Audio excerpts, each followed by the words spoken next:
On this edition of 100 Miles an Hour, we take a trip out to Milwaukee, where Bucks forward John Henson was feeling good.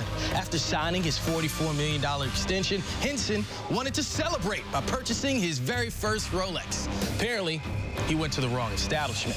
Schwenke Caston Jewelers recently was vandalized and robbed. John Henson had nothing to do with that, but he paid the price for others' bad behavior. On Monday at 1:20 in the afternoon, while attempting to enter the store, Henson was denied access. Instead of opening the door, the store employee contacted the police several times. Let's listen in on one of those calls. Was it a red Tahoe, Patty? Yes, it was a red Chevy Tahoe. And do you see that red Tahoe out there? I don't see it. I am hiding in the office. I don't want them to see me out there. We're pretending like we're closed. Oh, okay. So no one is on the floor. We're not opening the door. We're just staying in the back. There was over 12 minutes of the employee racially profiling a customer that was able and willing to purchase items.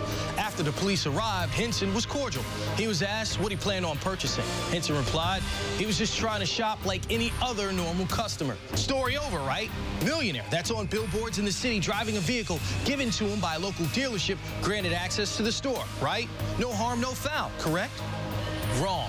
The employee allowed the officer to come inside and requested that Henson enter through the back door. The employee also requested the officers remain in the store as Henson looked at the watches. The officers declined to do so. Henson left, but did not remain silent. It was a tough situation, kind of a surreal moment, but, it's one of those things that happens, and, I felt like I needed to speak on it, and, I never want anybody else to go through that. That's the biggest thing for me, man. That is, it's not a good feeling. The Milwaukee Bucks acknowledged the incident publicly via Twitter, saying, quote, "Troubling for the entire Bucks family. Nobody should have to experience what John did." The president of Schwenke Caston Jewelers met with Henson and afterwards released this statement, saying, quote, "We believe that everyone, professional athlete or not, deserves to be treated with dignity and respect." And this is what's important. John Henson is not a criminal, but he was treated like one. Instead of stooping down to the level of his accusers, he stepped up to the level of role model.